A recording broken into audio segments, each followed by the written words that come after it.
যার উপরে জাকাত ওয়াজিব তার উপরে কুরবানি ওয়াজিব। মা বোনদের উপর কুরবানি ওয়াজিব হয়েছে, তিনি কুরবানি করে নাই, সেও গুনাহগার হবে ওয়াজিব বাদ দেওয়ার কারণে। আলহামদুলিল্লাহ আহলিহি ওয়া সালাতু লিআহলিহা আম্মা বা'দ।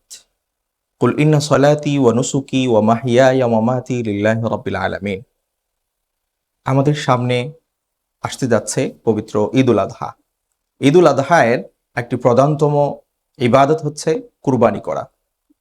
তো এই কুরবানিকে কেন্দ্র করে আমাদের যেই সমস্ত প্রশ্ন আমাদের সামনে আসে, সেই সব প্রশ্ন নিয়ে আজকে আমরা উপস্থিত হয়েছি অগ্রযাত্রা প্রতিদিনের স্টুডিওতে। আমাদের সাথে আছেন বিশিষ্ট আলেমে দ্বীন মুফতি ইয়াসিন আরাফাত। শায়েখকে আমাদের স্টুডিওতে স্বাগত জানাচ্ছি। ধন্যবাদ শায়েখ নদভী হাফিজাহুল্লাহকে, আপনার প্রতি কৃতজ্ঞতা জানাচ্ছি আজকের এই মহতী অনুষ্ঠানে আমাকে আমন্ত্রণ জানানোর জন্য। কেমন আছেন হযরত? আলহামদুলিল্লাহ, আশা করছি আপনিও ভালো আছেন। আলহামদুলিল্লাহ, আল্লাহর রহমতে অনেক ভালো আছে। তো শায়েখ, আমরা যে গুরুত্বপূর্ণ ইবাদত কুরবানিকে নিয়ে আমাদের দর্শকের মনে যে সমস্ত প্রশ্ন আপত্তি কিংবা জানতে চাওয়া তৈরি হয়, সেই সমস্ত প্রশ্নগুলোর মধ্য থেকে বিশেষ কিছু প্রশ্ন নিয়ে আমরা আজকে আপনার সাথে আলোচনা করবার চেষ্টা করবো ইনশাআল্লাহ।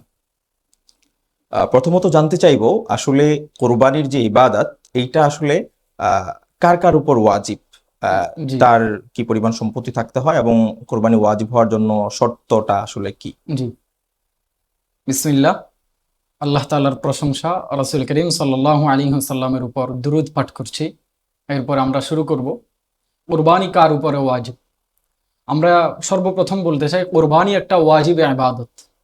এর জন্য আল্লাহ তাআলা কুরআনে কারীমে বলেছেন ফাসাল্লি লিরাব্বিকা ওয়ানহার, আপনি কুরবানি করুন, সালাত আদায় করুন এবং কুরবানি করুন আপনার রবের জন্য। নামাজ যেমন আবশ্যক, এই আয়াত থেকে প্রমাণিত হয় কুরবানিও তেমন আবশ্যক। কারণ আল্লাহ সুবহানাহু ওয়া তাআলা সালাত এবং কুরবানি দুটি একই সাথে ব্যবহার করেছেন। ফাসাল্লি, সুতরাং আপনি সালাত আদায় করুন, লিরাব্বিকা ওয়ানহার, এবং আপনার প্রভুর জন্য কুরবানি করুন। সালাত যেমন প্রভুর জন্য হতে হয়, রবের জন্য হতে হয়, কুরবানিটাও হতে হয় রবের জন্য। এই আয়াত থেকে আমরা বুঝলাম কুরবানিটা ওয়াজিব, বাধ্য। এরপরে আসেন রাসূল করিম সাল্লাল্লাহু আলাইহি ওয়াসাল্লামের একটি ধমক রয়েছে। ধমকটা কি? মান ওয়াজাদা সাআতান ফালাম ইউদাহি ফালা ইয়াকরাবান্না মুসাল্লানা, যে ব্যক্তি সামর্থ্য থাকা সত্ত্বেও কোরবানি করে নাই, সে যেন আমাদের ঈদগাহে না আসে। তো আলোচিত হাদিস এবং আয়াত থেকে প্রমাণিত হয় কোরবানিটা ওয়াজিব। এখন প্রশ্ন হলো, কার উপরে কোরবানি ওয়াজিব? কোরবানি ওয়াজিব ওই ব্যক্তির উপরে যে ব্যক্তি প্রাপ্তবয়স্ক এবং জ্ঞান সম্পন্ন এবং সে ব্যক্তি মুসলিম এবং মুকিম। এই জিনিসগুলা পাওয়ার পরে আলাদা কিছু তার মধ্যে থাকতে হবে। আর্থিক সচ্ছলতা, জিলহজ মাসের যে কয়েকদিন কোরবানি করা লাগে, এই কয়েকদিনের কোনো একটা সময় তার মধ্যে যদি আর্থিক সচ্ছলতা থাকে, তাহলে তার উপর কোরবানি ওয়াজিব হয়ে যাবে। আর্থিক সচ্ছলতাটা কেমন? আমাদের দেশে আমরা জাকাত দেই, জাকাতের কিছু শর্ত আছে। সেখানে একটা শর্ত হলো বর্ধনশীল মাল হওয়া, সম্পদ হওয়া এবং রুলিং হওয়া, হাউলাইন, অর্থাৎ 1 বছর এই মালের উপরে তার অতিবাহিত হওয়া। এই শর্তটা বাদ দিয়েই বাকি যে শর্ত পাওয়া যায়, ওই ব্যক্তির উপরে কোরবানি ওয়াজিব। কেমন? জাকাতের একটা নির্দিষ্ট নেশাব পরিমাণ আছে, ওই পরিমাণ মাল যার কাছে পাওয়া যাবে তার উপরে জাকাত ওয়াজিব। যার উপরে জাকাত ওয়াজিব তার উপরে কোরবানি ওয়াজিব। কিন্তু দুইটা শর্ত বাদ দিলে। দুইটা শর্ত কি? বছর রুলিং হতে হবে না এবং মাল বর্ধনশীল হতে হবে না। এজন্য আপনি দেখবেন এর প্রথম একটা মূলনীতি সরিয়ে দিয়েছে, যে ব্যক্তির কাছে 7.5 ভরি স্বর্ণ কিংবা 52.5 তোলা রূপা কি থাকবে, সমমূল্যের সম্পদ থাকবে, টাকা থাকবে, দিনার দিরহাম থাকবে, তার উপরে কোরবানি ওয়াজিব। এখন বর্তমান বাজারে সেটা কত? আমি যদি আজকের রেট নিয়ে কথা বলি, তাহলে দেখবে যে একেবারে সর্বনিম্ন 1,81,000 থেকে 86 এই পর্যন্ত, 1,81,000 থেকে 86,000 পর্যন্ত টাকা যে ব্যক্তির কাছে কোরবানির 3 দিন, জিলহজ মাসের 10 তারিখ, 11 তারিখ, 12 তারিখ সূর্যাস্তের আগ পর্যন্ত যার কাছে থাকবে, তার উপরে কোরবানি ওয়াজিব। এ সময় তাকে কোরবানি করা লাগবে। এখন বর্তমানে আমাদের সমাজে দেখবেন আমাদের মা বোনদের কিন্তু স্বর্ণ আছে। প্রায় পরিবারে শতকরা 80% পরিবারে আপনি দেখবেন মা বোনদের স্বর্ণ আছে এবং ওই স্বর্ণের মূল্যই নেশাব পরিমাণ হয়। মা বোনরা কিন্তু কোরবানি করে না, পরিবার থেকে তার হাজবেন্ড কোরবানি করে দেয়, আর এটাকেই মা বোনরা যথেষ্ট মনে করে। অথচ ভিন্নভাবে তার ওয়াইফের উপর বা আমার মা বোনদের উপর কোরবানি ওয়াজিব হয়েছে, তিনি কোরবানি করে নাই, এটা তার উপর আলাদা পৃথকভাবে কোরবানি ওয়াজিব ছিল, তিনি কোরবানি করে নাই, তিনি কোরবানি করা তার জন্য ওয়াজিব, তাকে কোরবানি করা লাগবে। দ্বিতীয়ত আসেন, আমরা দেখবো যে আমাদের ধনী ফ্যামিলিগুলো তার সন্তানদের জন্য এই ডিপোজিট খুলে রাখে, নির্দিষ্ট মেয়াদে টাকা জমা করে রাখে। এমন অনেক ফ্যামিলি পাওয়া যাবে যাদের বালেগ সন্তানগুলো, বালেগ যেহেতু প্রাপ্তবয়স্ক হতে হয়, বালেগ সন্তানগুলো 2-3-4 লাখ টাকার মালিক। এই কোরবানির দিনগুলাতেও তার কি আছে, এই ধরনের সম্পদ আছে, এরপরেও সে কোরবানি করে নাই। তাহলে এই বালেগ সন্তান, প্রাপ্তবয়স্ক সন্তান, সেও গুনাহগার হবে ওয়াজিব বাদ দেওয়ার কারণে। আমি আরেকটা কথা এখানে বলবো, কোরবানির দিনগুলোতে আপনার ঋণ আছে, আপনি কোরবানি করবেন কি করবেন না, এখানে আপনাকে দেখতে হবে আপনার ঋণটা কেমন।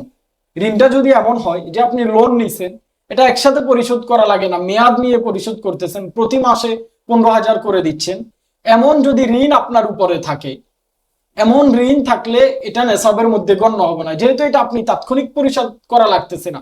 বাদ বাকি যে ঋণ আপনি তাৎক্ষণিক পরিশোধ করা লাগতেছে, ওই ঋণ বা আপনার কাছে যে কোনো মুহূর্তে আদায় করতে হচ্ছে, লোনের যেটা, এটা তো মাস ভিত্তিক কিস্তিতে পরিশোধ করা লাগে। যে ঋণ আপনি কিস্তিতে পরিশোধ করবেন, ওই ঋণ আপনার নেশাবকে ক্ষতিগ্রস্ত করবে না, ওই ঋণের কারণে আপনি কোরবানি না দেওয়ার কোনো কারণ দর্শাতে পারবেন না।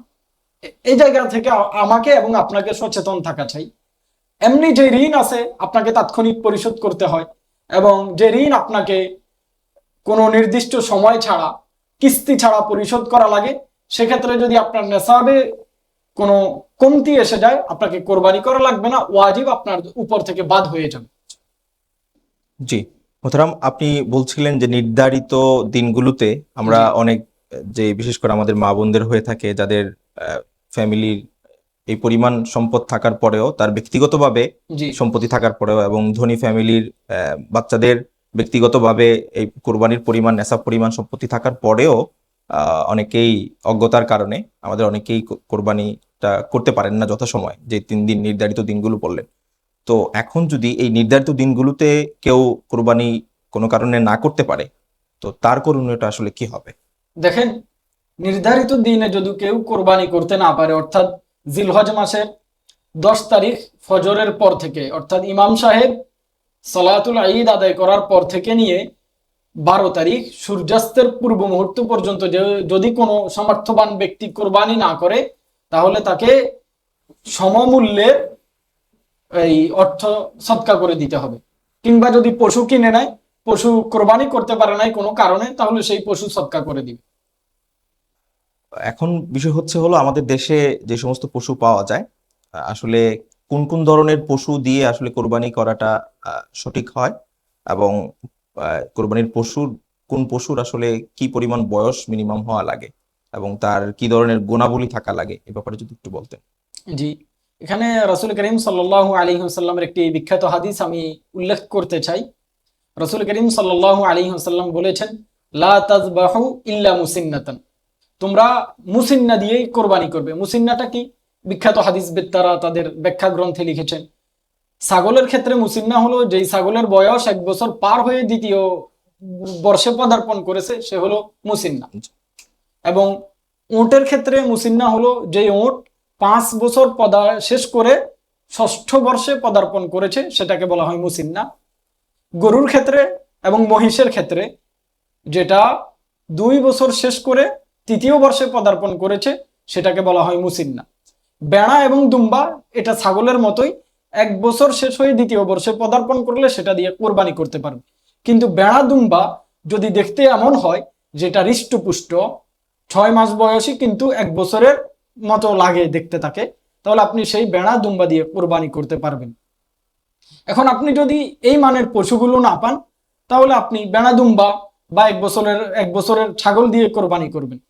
মুসিন্না এটা বুঝার, এই পশুর বয়স বুঝার রাসূল করিম সাল্লাল্লাহু আলাইহি ওয়াসাল্লাম যেই নীতিমালাটা দিয়েছেন, অর্থাৎ পশুর দাঁত পড়ে যায়, জন্মের সময় যে দাঁতগুলো উঠে, এরপর ওই দাঁতগুলো পড়ে দ্বিতীয়বার যে দাঁত উঠে, এই দাঁত, এরকম পশুগুলাকে বলা হয় মুসিন্না। দাঁত দেখে তার বয়স নির্ণয় করা যায়। হ্যাঁ, কিছু পশু আছে তার দাঁত উঠে নাই কিন্তু বয়স হয়েছে, তাহলে আপনি সেই পশু দিয়ে কোরবানি করতে পারবেন যদি সে ঘাস খাইতে পারে, প্রয়োজনীয় তার আহার খাদ্য সে গ্রহণ করতে পারে। জি জি, শুক্রিয়া।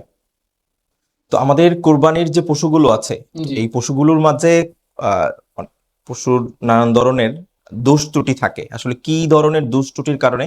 তো দেখা গেছে আমাদের মানুষজনের মাঝে একটা অল্প অল্প দোষ ত্রুটিতেই নানান ধরনের সংশয় তৈরি হয় যে এটা দিয়ে কোরবানি সহি হবে কিনা, বা সমাজে নানান ধরনের কথা প্রচলন আছে। তো আসলে শরিয়া কি বলে, আসলে কোন ধরনের গুণাবলী না থাকলে কিংবা কোন ধরনের ত্রুটি আহ, আমাদের পশুগুলোতে দেখা গেলে কোরবানি সেটা দিয়ে সহি হবে না, যদি বলতেন। আসলে কোরবানিটা একটা আধ্যাত্মিক জায়গা থেকে আমরা দেখা দরকার। এক্ষেত্রে পশু আমরা ক্রয় করব, পশু যত হৃষ্টপুষ্ট হবে ততই আধ্যাত্মিকতার দিকে আপনাকে এগিয়ে নেবে। কিভাবে এই পশু নিয়ে আপনি লালন পালন করলেন, এই পশুকে খাওয়ালেন, একে কিছুদিন বেড়ে উঠালেন, আপনার সাথে তার একটা হৃদ্যতা তৈরি হলো, তখন ত্যাগের যেই ভাস্বর হওয়া ত্যাগে সেটা আপনার মধ্যে আসবে। এজন্য আপনাকে দেখতে হবে পশু যত হৃষ্টপুষ্ট রাখা যায়। সেক্ষেত্রে আপনি যদি কি করেন, কান কাটা পশু নেন, বা অধিকাংশ লেজ কাটা, কিংবা হতে পারে যার দাঁত নাই, আহার খাদ্য গ্রহণ করতে পারে না, কিংবা পাগল, কিংবা এমন ল্যাংড়া যে জবেহের জায়গা পর্যন্ত পৌঁছাতে পারে না, এ জাতীয় পশু দিয়ে আপনি কোরবানি করতে পারবেন না। এ জাতীয় পশুগুলোকে আমাদের অ্যাভয়েড করা দরকার। ইব্রাহিম আলাইহিস সালাতু ওয়াসসালাম তার প্রিয় বস্তু ইসমাইল আলাইহিস সালাতু ওয়াসসালামকে কোরবানি করেছেন। এখানে কোরবানি করা যতটা মাকসাদ না, তার চেয়ে বেশি উদ্দেশ্য হলো আল্লাহর সাথে আমার সম্পর্ক, ভেরি স্ট্রং কানেকশন তৈরি করা। এই স্ট্রং কানেকশনের জন্য আমি বলবো, একজন দায়ী হিসাবে আপনি পশুকে কিনে তার সাথে হৃদ্যতা বাড়াবেন। জি, শুক্রিয়া।